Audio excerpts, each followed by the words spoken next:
бесконечные страсти. С утра просыпаться здоровым и есть настоящее счастье. Надо нам, плывя по бурным волнам, беречь и силы, и нервы, если нам расставить все по местам. Здоровье будет на первом, здоровье будет на первом.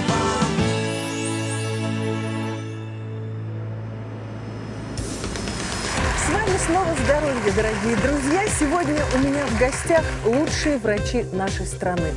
Начало учебного года мы решили посвятить нашим детям. Наша программа сегодня так и называется «Взрослым о детях».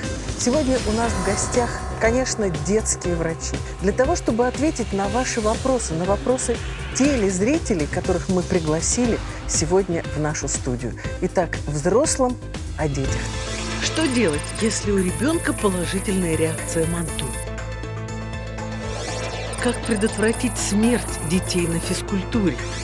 Нужно ли лечить храп у малышей? Стоит ли волноваться, если ребенок часто болеет ОРЗ? Нужно ли делать все прививки или от каких-то можно отказаться? Как из двоечника сделать отличника?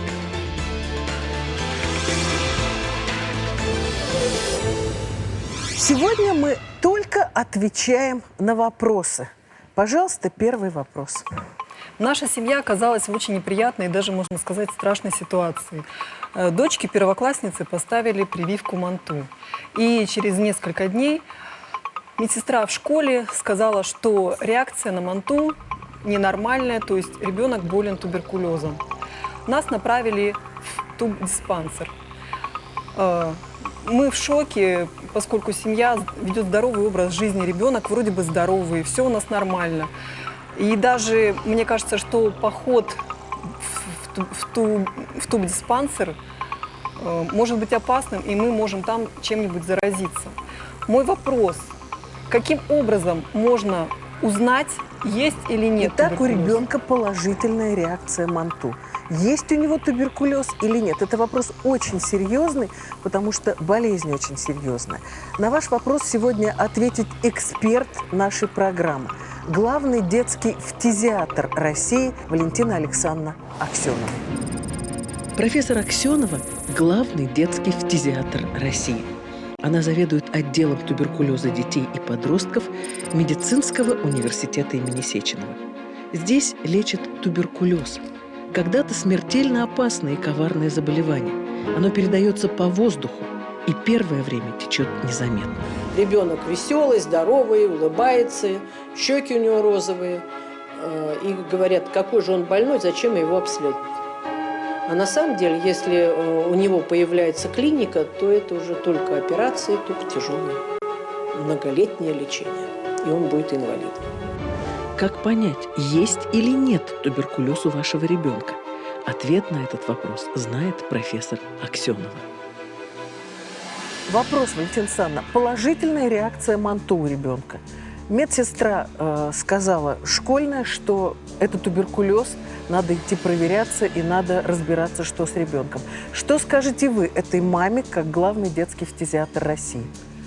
К сожалению, мы должны помнить, что туберкулез – это инфекционное заболевание и передается воздушно-капельным путем. И поэтому озабоченность медсестры можно объяснить. Что нужно делать маме в этой ситуации? Конечно, после пробы МАНТУ, которая может быть положительно связана и с поствакцинальной аллергией, и с неспецифической аллергией, нужно повторить в виде современной пробы, а именно проба Диаскин-тест, который обладает стопроцентной специфичностью и четко может отдифференцировать, просто ли это аллергия или это на самом деле группа риска по туберкулезу, и тогда надо обследоваться и идти в диспансер к врачу. Значит, итак, это должны знать все родители. К сожалению, реакция МАНТУ – это не специфическая проба. Она может быть положительна при туберкулезе, но она может быть положительна и у детей, которые вакцинированы от туберкулеза, которым вводили вакцину БЦЖ. Поэтому все человечество и наша страна перешли на следующий этап развития и создали новый тест, который бесплатно делается всем без исключения от 7 до 17 лет. Этот тест называется Диаскин-тест. В чем его суть? Суть в одном. Он специфичен только к быстро размножающейся бактерии туберкулеза. То есть, если он положителен, значит, туберкулез есть. Вот смотрите, я хочу показать вам такой эксперимент. Вот здесь мы показали, как должна выглядеть ситуация у человека с туберкулезом. Проба положительная, черного цвета. Теперь смотрите, что может дать реакция МАНТУ. Она может дать положительное значение и когда туберкулез есть, и когда туберкулеза нет. Диаскин-тест специфичен. Поэтому смотрите, туберкулеза нет, он отрицательный. Туберкулез есть, он положительный. Туберкулеза нет, отрицательный. Туберкулез есть, положительный.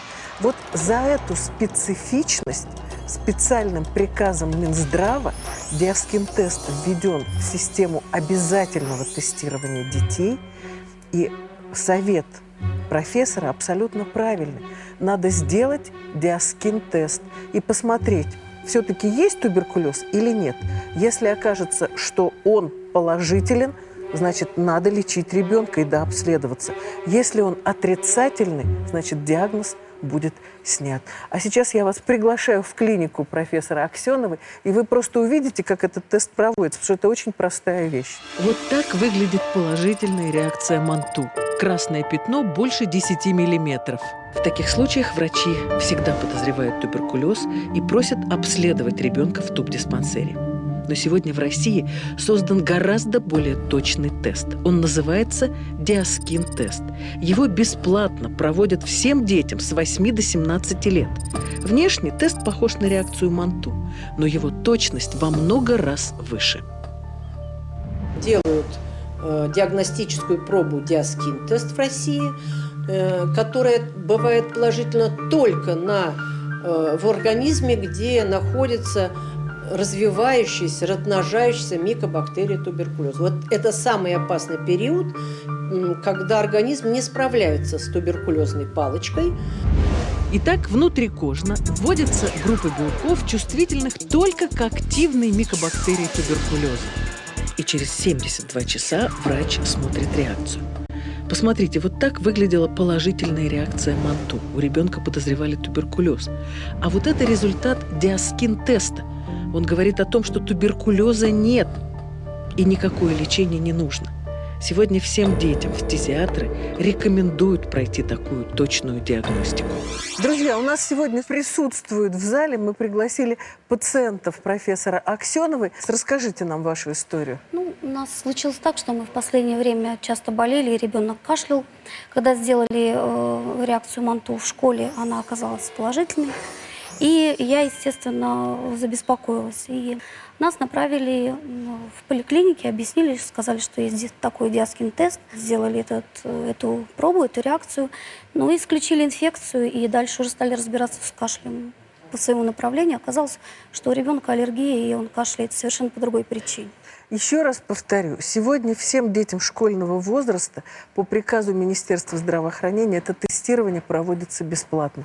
Поэтому сделайте его и спите спокойно. Спасибо большое вам. А у нас следующий вопрос.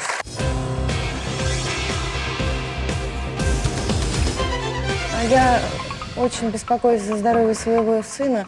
И в последнее время очень часто по телевизору показывают, что у детей отказывает сердце на физкультуре. Забил меня случай, то, что у моей знакомой погиб ребенок, отказал сердце именно на уроке физкультуры. Я не знаю, что делать, отпускать своего сына или взять справку о освобождении. То есть я очень сильно переживаю, чтобы с ним что-то не случилось. Почему отказывает сердце у здоровых детей? Что делать, что можно предпринять, куда сходить? Как-то вот что? На ваш вопрос сегодня ответит эксперт нашей программы, руководитель детского научно-практического центра нарушений ритма сердца у детей, доктор медицинских наук, профессор Мария Александровна Школьникова. Профессор Школьникова – детский кардиолог, президент Ассоциации детских кардиологов России, директор Института педиатрии и детской хирургии. Всю свою жизнь она посвятила детям, у которых сердце может остановиться внезапно. Есть заболевания, которые связаны со склонностью к остановкам сердца, к нарушениям проводимости в сердце, то есть блокирующие так называемые синдромы, когда возникают блокады проведения, и сердце, как бы сокращаясь, вдруг останавливается. Чтобы помочь таким детям, профессор Школьникова создала детский научно-практический центр нарушений ритма сердца. Она знает, как предсказать риск развития остановки сердца у ребенка и как спасти его от этой беды. Профессор, доктор медицинских наук Мария Александровна Школьникова. Мария Александровна, передаю вам этот вопрос. Родители взволнованы. Мы действительно читаем в прессе, видим по телевизору эти рвущие душу истории, как ребенок гибнет на физкультуре. Что делать родителям здоровых детей? Я думаю, что правильной рекомендацией будет сделать электрокардиограмму. И каждый ребенок, поступающий в школу, уже к 6 годам должен как минимум иметь одну электрокардиограмму, на которой можно будет исключить риски, ассоциированные с заболеваниями, приводящими к таким последствиям. К внезапной гибели от нарушения ритма или от остановки сердца. Потому что наиболее часто смерть ребенка на физкультуре – это первое пропущенное сердечное заболевание. И второе – это аритмические синдромы, которые зачастую не сигнализируют о себе или о предрасположенности к аритмии клинически, то есть жалобами. Поэтому только методы исследования позволяют нам исключить такую вероятность. У нас здесь стоит большой макет сердца, и специально родителям мы хотим показать. Смотрите, вот это нормальная проводящая система сердца. Она имеет водитель ритма. Вот он находится наверху. Именно он задает ритм. Вот бывают ситуации, когда водитель ритма по каким-то причинам перестает работать. Раз – и он отключился. Это первая причина аритмии. Вторая – может быть дополнительный пучок. Вот он здесь находится. Если такой дополнительный пучок проведения есть, и он работает, это тоже может быть нарушение ритма. И, наконец, есть еще одна причина аритмии у детей. В предсердиях могут быть дополнительные очаги возбуждения, которые приводят к аритмиям. Они не всегда ассоциируются с внезапной смертью, но могут провоцировать аритмии из более низких отделов, из желудочков сердца. И также вот эти аритмические очаги в желудочках могут возникать во время занятий спортом, во время стресса, если есть предрасположенность к этому. И это является основной причиной смерти ребенка во время занятий спортом. Я хочу пригласить сейчас наших зрителей в студии и телезрителей в клинику, которую возглавляет профессор Школьникова, и показать, как в этой клинике спасают детей с выявленным риском внезапных проблем с сердцем. Сейчас вы видите, как проходит электрокардиографическое обследование. Его сделают вашему ребенку бесплатно в любой поликлинике страны. А вот так выглядит эхокардиография – ультразвуковое исследование сердца. Оно позволяет увидеть структуру сердца и найти пороки развития. Настя Дудникова от физкультуры освобождена. Даже при небольшой нагрузке она может упасть в обморок. Я чувствую как будто как резкий толчок, и сердце начинает по-другому очень-очень-очень быстро биться. У меня начинает голова кружиться, плохо становится, темнеет. При обследовании оказалось, что сердце Насти может остановиться внезапно.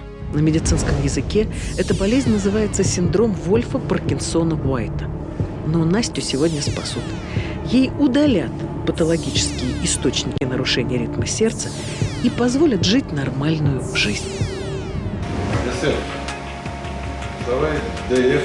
Под контролем рентгена хирург делает 2 крошечных прокола в бедре и подводит к сердцу специальные электроды. Они обследуют сердечную мышцу и находят ненормальные пути проведения электрического импульса. Если есть аномальный путь, скорость проведения его очень высокая, и самый ранний прорыв возбуждения будет там, где располагается путь. Патологический путь распространения электрического возбуждения, вызывающего аритмию, просто уничтожить с помощью тока высокой частоты. Вот и все. Операция длится час. Операция прошла хорошо, задачи все выполнены. У девочки был дополнительный проводящий путь, который обуславливал развитие тахикардии. Сейчас условий для тахикардии нет. Уже через 2 дня Настю выпишут из больницы, и она вернется домой. Теперь Настя здорова и сможет жить без всяких опасений. Вы знаете, у нас сегодня один из пациентов клиники, который возглавляет Марья Александровна, Дима Анисенко. Дим, ну так как ты уже взрослый, ты нам сам про себя расскажи. Мне сделали в 13 лет первая операция и поставили дефибриллятор. Так. Сейчас мне 19, и я себя хорошо чувствую. Дефибриллятор – это прибор, который, даже если сердце остановилось, заводит его вновь. Сколько лет уже прошло? 6? Да, уже 6. Дефибриллятор срабатывал за эти годы? Сколько раз? Ну, много, но... Ну вот много раз мальчика спасали от возможной внезапной остановки сердца. Мы тебе желаем удачи, а наша программа продолжается. Что делать, если у ребенка подозревают туберкулез? Как предотвратить гибель наших детей на физкультуре? Нужно ли лечить храп у детей? Волноваться или нет, если малыш часто болеет ОРЗ? Нужно ли делать все прививки или от каких-то можно отказаться? Как из двоечника сделать отличника?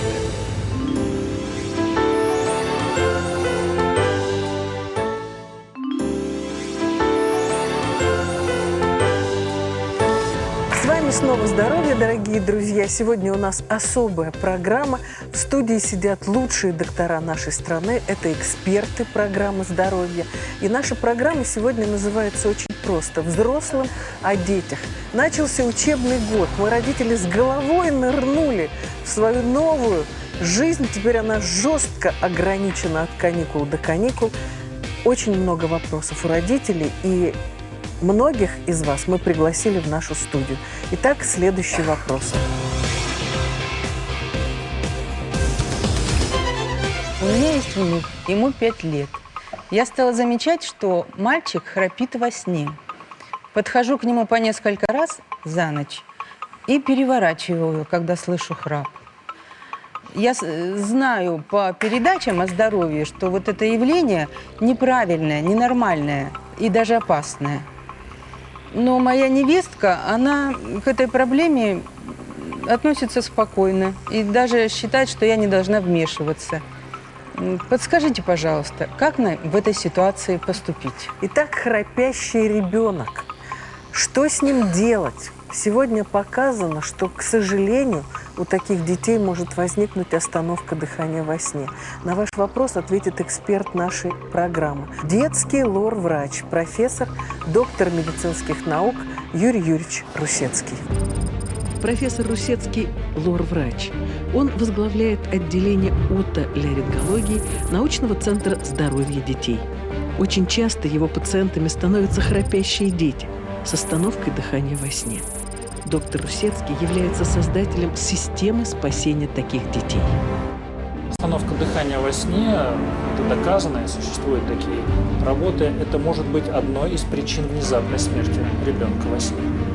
Что делать, если ваш ребенок храпит? Какие обследования он должен пройти? Какие методы лечения помогут, а какие нанесут только вред? Ответ на эти вопросы знает профессор Русецкий. Ну что, дорогие друзья, профессор Русецкий у нас в студии. Юрий Юрьевич, семейная драма. Невестка не слушает свекровь, ребенок храпит. Что делать с храпящим ребенком? Позиция профессионалов.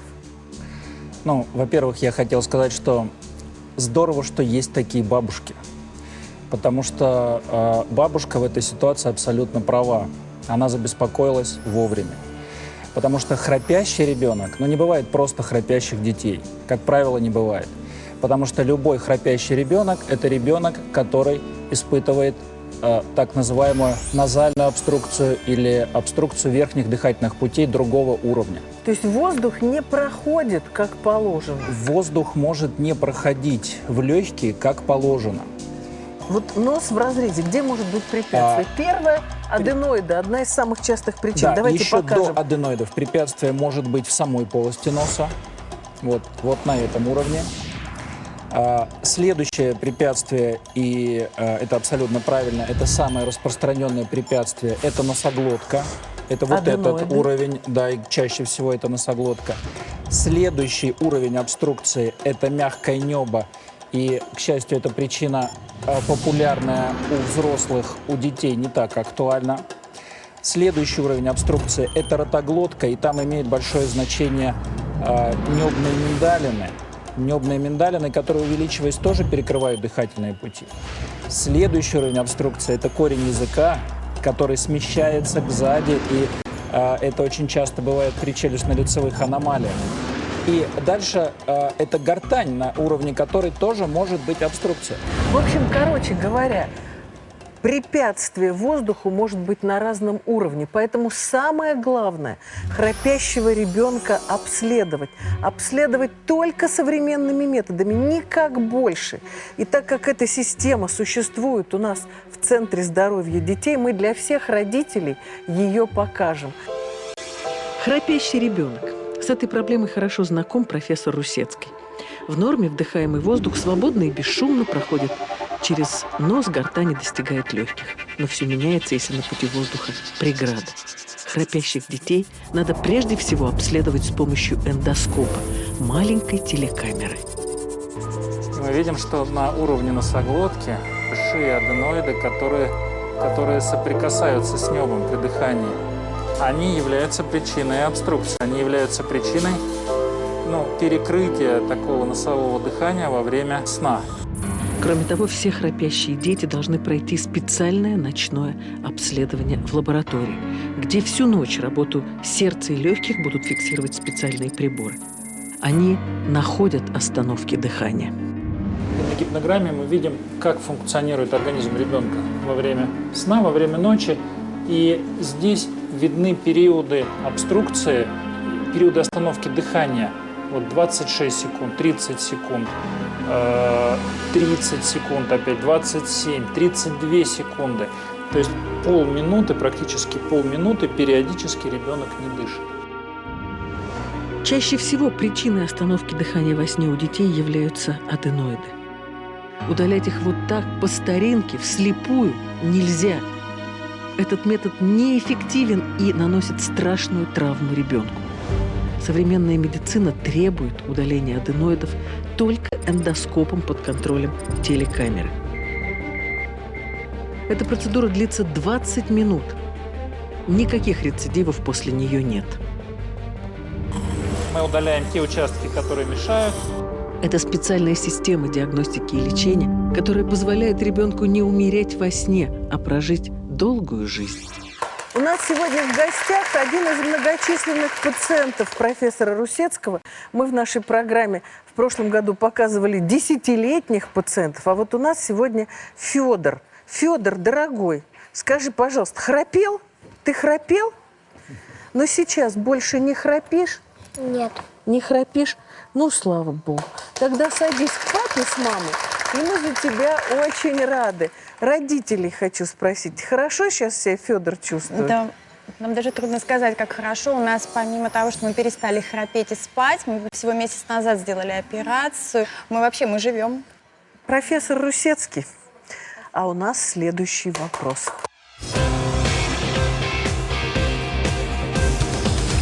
Моему сыну 5 лет. В прошлом году мы его отдали в детский сад. И всю осень и зиму он проболел.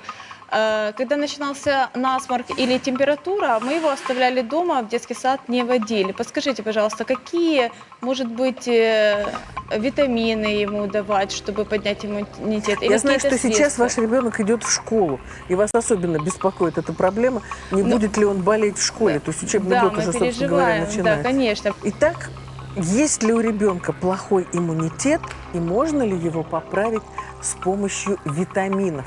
На ваш вопрос сегодня отвечает руководитель отделения иммунологии научного центра детской онкологии, гематологии и иммунологии, доктор медицинских наук, профессор Анна Юрьевна Щербина. Профессор Анна Щербина, известный детский иммунолог. Она возглавляет отделение иммунологии научного центра детской онкологии, гематологии и иммунологии. Детьми с иммунодефицитами профессор Щербина занимается 25 лет. Иммунодефицит – это поломка какого-то нашего механизма защиты. Защиты от чего? Защита, в первую очередь, от инфекций, поэтому эти дети часто и тяжело болеют инфекциями. Но иногда эти поломки проявляются в опухолевых заболеваниях, в злокачественных опухолях. Как понять, хороший или плохой иммунитет у вашего ребенка? Ответ на этот вопрос знает профессор Щербина. Я повторю вопрос мамы. Ребенок весь детский сад лето не болеет, а так болеет, сидит все время дома. Раз в месяц, короче говоря, болеет, за исключением летних месяцев. Болеет не тяжело, это ОРЗ, насморки. Но, тем не менее, мама обеспокоена. Вопрос первый. Что скажете вы, как профессиональный иммунолог? Есть у этого ребенка иммунодефицит или плохой иммунитет, или нет? Ваш ребенок пошел в детский сад относительно поздно, в 5 лет. Поэтому он, конечно же, болеет нормально по количеству, по качеству его инфекции. Может быть, если бы он пошел чуть раньше, сейчас он бы болел чуть меньше. Но суть в том, что чтобы получить долгосрочную защиту на всю оставшуюся жизнь, нашу иммунологическую память, мы должны переболеть всеми этими инфекциями в детстве. Ничего другого природа пока что не придумала.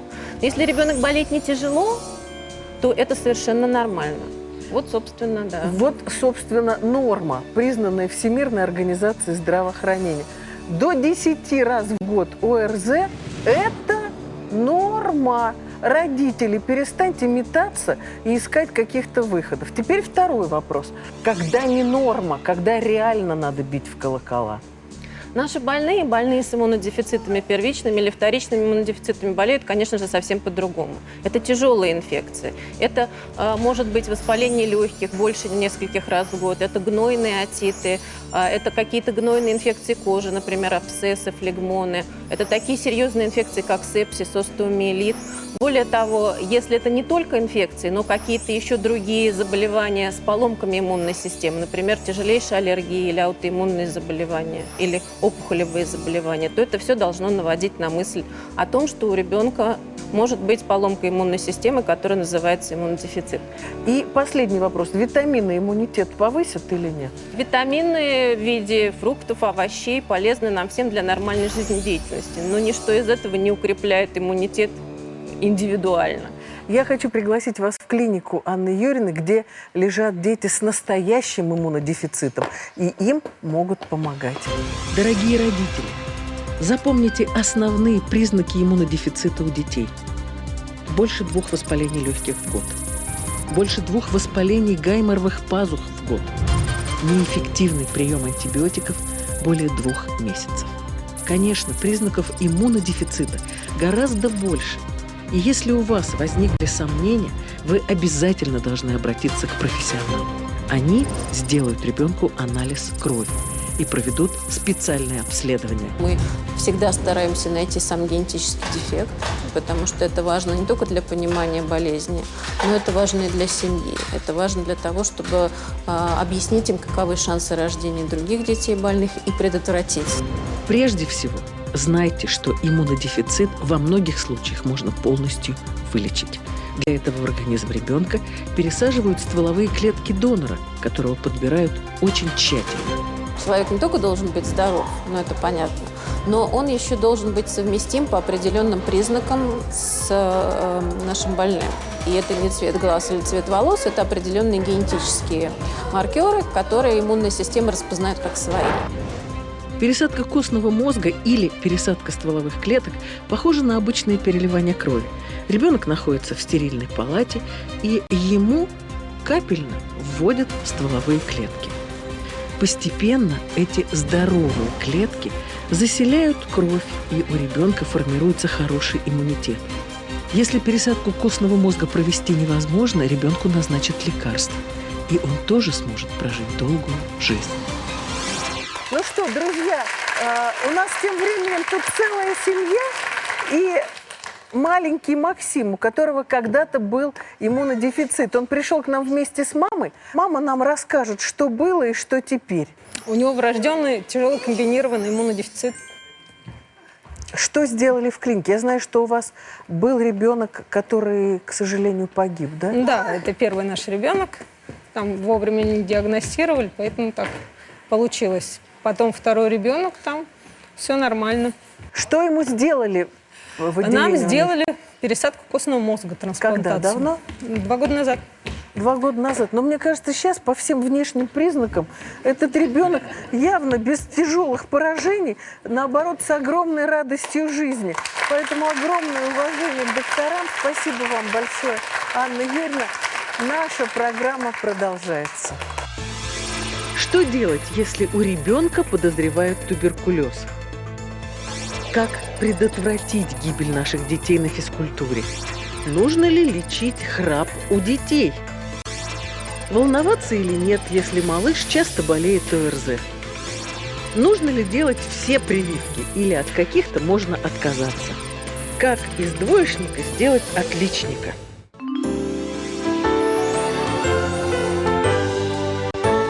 С вами снова «Здоровье», дорогие друзья. Сегодня у нас особая программа, она называется «Взрослым о детях», поэтому по студии бегают дети, мы им это разрешаем. Просим только родителей следить за тем, чтобы им ничего не грозило. Итак, вопросы самые разные, сейчас следующий вопрос.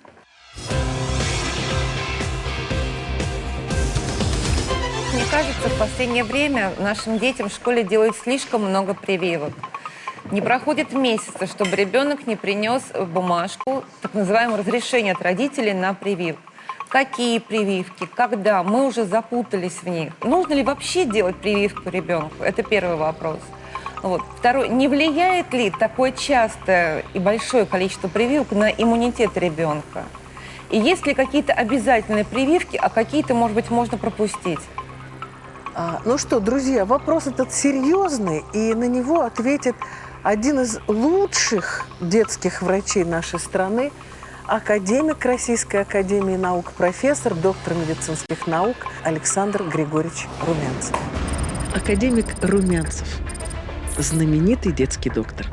Уже 37 лет он является главным детским гематологом России и возглавляет научный центр детской гематологии, онкологии и иммунологии.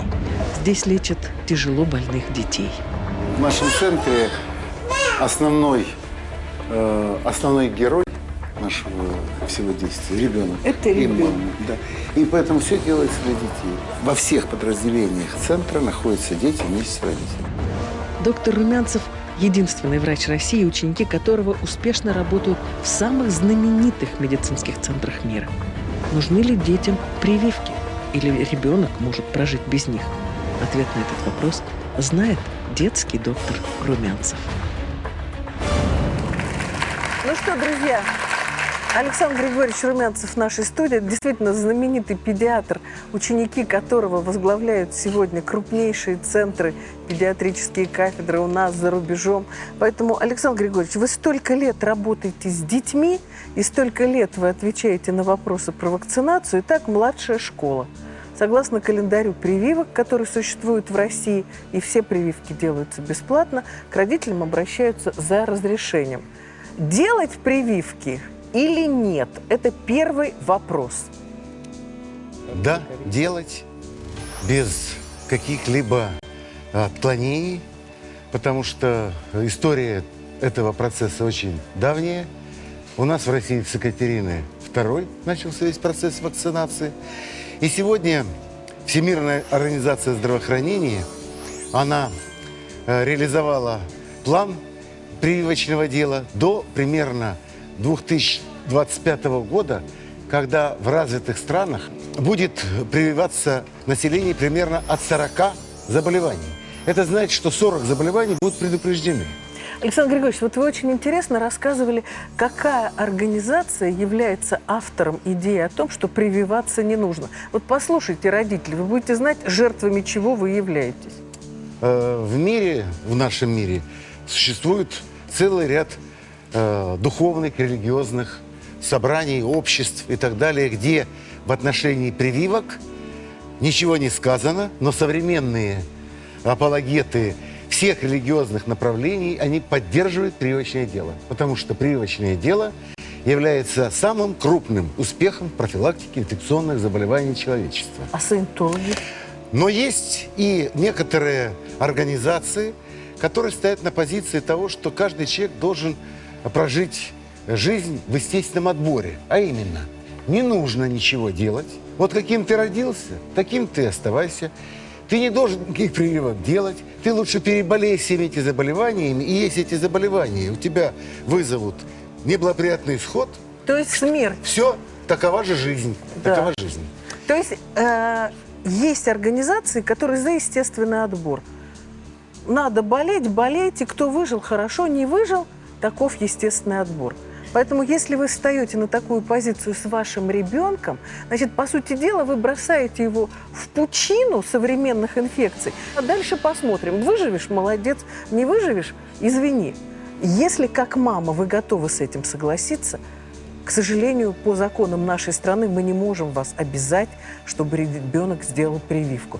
То, что это подлость великая, это однозначно, потому что вы привиты от всего.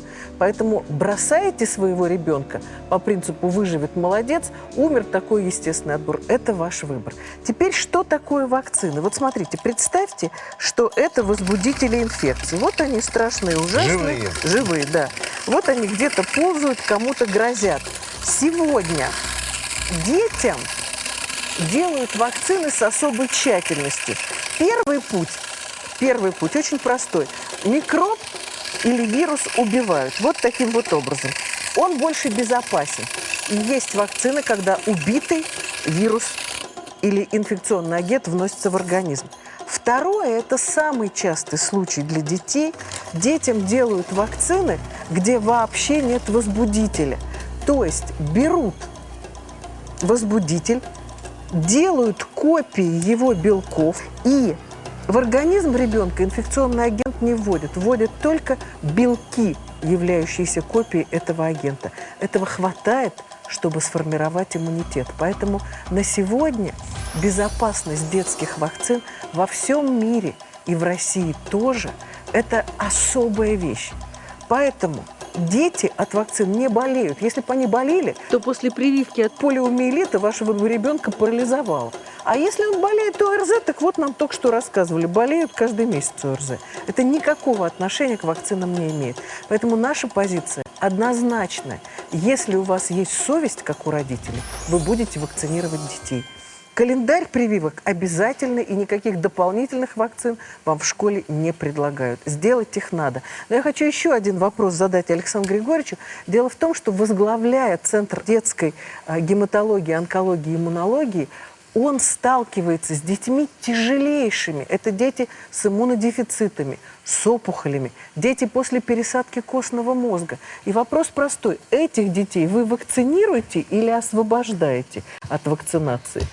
Всех детей, которые находятся у нас, мы вакцинируем по определенной программе, потому что в условиях сложного лечения, химиотерапии, лучевой терапии, трансплантации костного мозга, они теряют свой тот иммунитет, который они заработали в течение жизни. И наша задача его восстановить. Для этого существуют специальные программы, и мы их используем. Но вакцинируются даже тяжело больные Совершенно дети, верно. потому что это и есть формирование иммунитета. Потому что наша мама нам задала вопрос, не повредится ли иммунитет. Нет, это как раз он и сформируется. Так ведь, Александр Григорьевич? Совершенно верно. Я хочу сказать, что самым сложным сейчас в бытовом отношении является отношение к вакцинации против гриппа.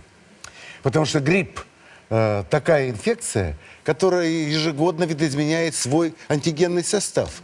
И каждый год этот антигенный состав считывается специалистами, и каждый год готовится новая вакцина, которая как раз защищает население в течение этого ближайшего года.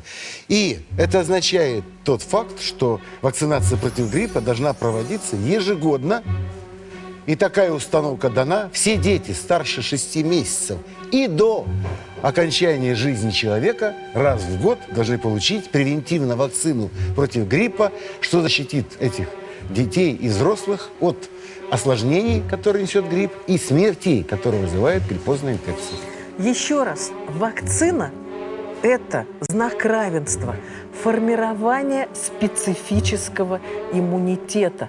Поэтому, если вы озабочены повышением иммунитета у ребенка, его надо вакцинировать. А вот теперь как действует вакцина?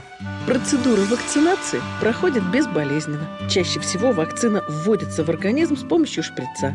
Иногда вакцину капают в полость рта. И вот что происходит в организме. Когда безопасные частицы вируса попадают в кровь, то в организме начинают вырабатываться особые защитные белки – антитела. В тот момент, когда настоящий вирус попадет в тело ребенка, антитела окружат и уничтожат его. Так вакцина формирует специфический иммунитет, защиту против определенных смертельно опасных болезней. Друзья, ненадолго прервемся, а потом продолжим.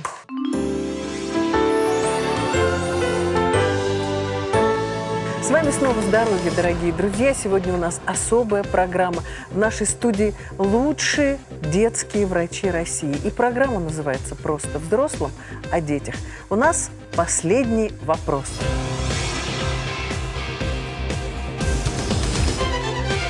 Уважаемые врачи, у нас с мужем возникла следующая проблема. Ребенок у нас ходит в 2 класс.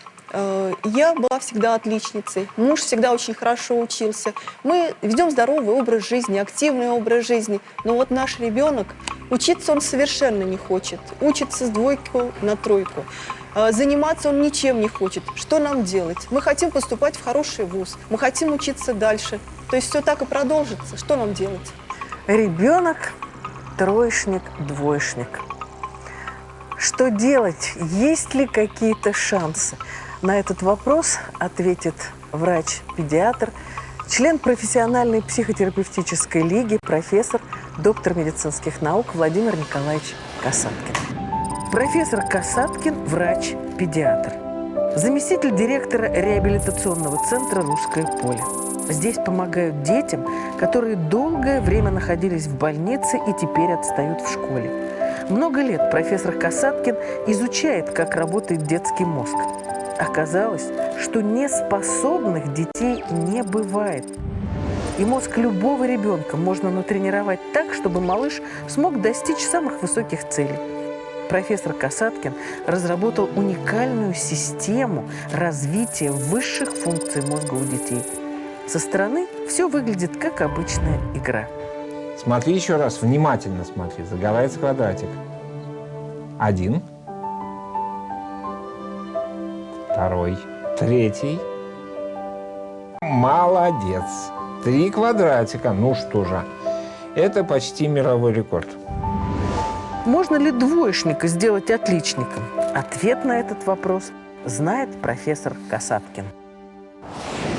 Вот прежде чем Владимир Николаевич покажет маленькие фрагменты той системы, создателем которой он является, и который помогает этих детей поднимать на баллы, переводить из троечников в хорошисты, из хорошистов в отличники, я хочу вам вот что сказать. Дело в том, что когда любой ребенок идет в школу, в 1 класс, он мечтает только об одном – расти и хорошо учиться. Больше он ни о чем не мечтает. Но может быть такая ситуация, когда физиологически он еще не сформирован до конца так, чтобы сразу начать учиться на 5. Во многом это дефекты предыдущей работы с вашим ребенком, которую должны были провести вы, мамы, папы, бабушки и дедушки. А иногда это просто такая ситуация. Поэтому вы должны понимать одно – он хочет быть хорошим, но ему надо помочь. Вы знаете, эта картинка меня поразила. Вы сейчас увидите, как это выглядит в жизни. Мозг ребенка и мозг взрослого. Вот дело в том, что у ребенка 6-летнего огромное количество нервных связей. Огромное. То есть, когда ребенок идет в школу, вы можете его учить хоть чему. Он будет все успевать, все уметь, все делать, если вы этим будете заниматься. Чем старше он становится, и вот уже мы с вами, тем хуже обстоит ситуация. И у нас возникает так называемый феномен прореживания. Вот это нервные отростки мозга. У нас просто целые блоки этих нервных отростков прорежаются, исчезают. Поэтому первый призыв мой, прежде чем скажет Владимир Николаевич, 6 лет, 7 лет – потрясающий возраст, когда ребенка надо учить всему. От вас зависит очень многое. А вот теперь я попрошу, чтобы Владимир Николаевич рассказал, что же базово вы должны сформировать у любого ребенка, независимо от того, получилось у него сразу на 5 или не получается. Что должны знать родители? Ну, моя точка зрения такая, что и не моя, а подтвержденная многими исследованиями, что выигрывает в любой деятельности тот человек, у которого выше качество фокуса внимания. То есть если я умею сосредоточиться, это уже полдела. Поэтому первый шаг – это качество внимания, насколько точно я могу сосредоточиться. Но вещь вот это у нас непростая. 5 китов, на которых это качество внимания лежит. Рабочая память, удержание рабочего ритма, умение работать в определенном ритме, ингибирование, умение отключиться от внешних сигналов, переключаемость, умение с одной работы быстро переключиться на другую.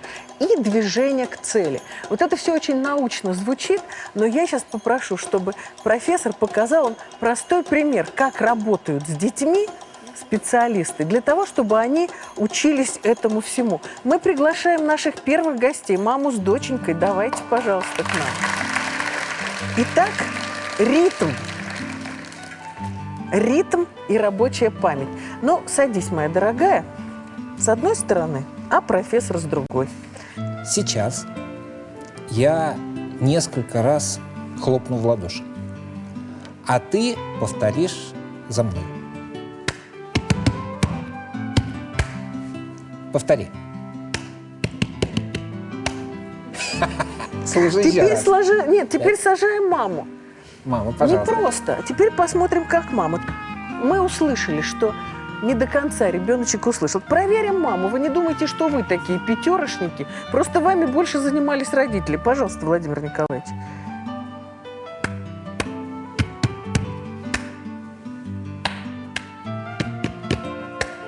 Точно. Мама справилась. Мама, вставайте. Это маленькая деталька. Это маленькая деталька. Но есть и другие упражнения. Дело в том, что профессор прекрасен тем, что он не ведет непримиримую борьбу с компьютерами и айпэдами, а вовсе наоборот. Он считает, что надо использовать эти великие достижения, чтобы работать с детьми. Поэтому я сейчас хочу пригласить еще одну семью, любую. Идите к нам, любой папа с любым ребенком. Очень простая игра. Заставим играть папу. Значит, смотрите, ситуация очень простая. Сына, помоги мне в играх. Не-не-не, сына не помогает. Сына в роли учителя. Итак, смотрите, все очень просто. Появляется Божья коровка, нажимаете сюда раз, а дальше нажимаете только на ту Божью коровку, которая новая. Поехали. Так, жмите на новую. Дальше, быстрее, быстрее, руку не опускать. Следующее. Дальше, быстрее. Папа. Так, написано, у папы мозг белки. Проверим мозг сына. Это мы о том, что мы-то не лучше. Мы просто, нас никто не проверяет, мы только требуем. Давай ты, мой котик. Следующую.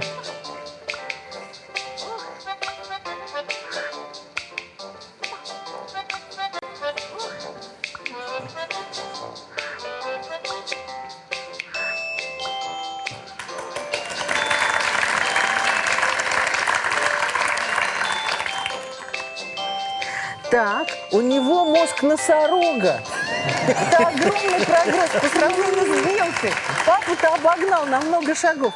Мы хотели только одно показать. Это все придумки, выдумки Владимира Николаевича. Мы хотели показать только одно, что если вы с детьми работаете, будет отдача. Владимир Николаевич, какой вы совет дадите маме? Садитесь, пожалуйста. Нам было интересно узнать, что у вас мозг белки. Первый совет... Родителям двоечников, да. Пожалуйста. Первый совет. Нужно различать покой и движение. То есть самое трудное на свете – ничего не делать. Поэтому первое, с чего вы начинаете работать с ребенком, это учите его приказать своим рукам и ногам ничего не делать. Это очень трудная команда. Есть специальные упражнения, ничего не делают. Этому учат в буддийских датсанах, это учат в йоговских ашрамах, этому учат в монастырях. Ничего не делать. Максимальное сосредоточение. Второе, нужно быстро переключаться. Переключаться с одного на другое. В-третьих, нужно не обращать внимания на то, что мешает. Стоит обратить внимание на одно, второе, третье, все, внимание ушло, фокус внимания ушел. Главное – это фокус. И, наконец, самое главное, когда у ребенка хорошая память, оттренированная память, хорошая переключаемость, хорошее чувство сосредоточения, его нужно учить делать паровозик из занятий. Сначала ты делаешь это, потом ты делаешь это, потом ты делаешь это. И вот одно из главных свойств человеческого ума – это умение составлять длинные паровозики. Человек, который делает короткие паровозики, всегда будет неуспешным. На нашем сайте целый проект посвящен таким детям, поэтому, родители, зайдите, посмотрите, где вам помогут. Но помните, что ваше умение пройти с ребенком этот путь, когда у него не получается, а вы учите сами, вместе с репетитором, как угодно. Вообще, это ваша личная ответственность, ничья больше. На все вопросы, наверное, в этой программе мы не ответили. Но счастье, если у нас есть дети, и счастье, если мы хорошие родители. Поэтому, заканчивая эту программу, я всем родителям желаю быть хорошими родителями, понимающими детей и умеющими им помогать.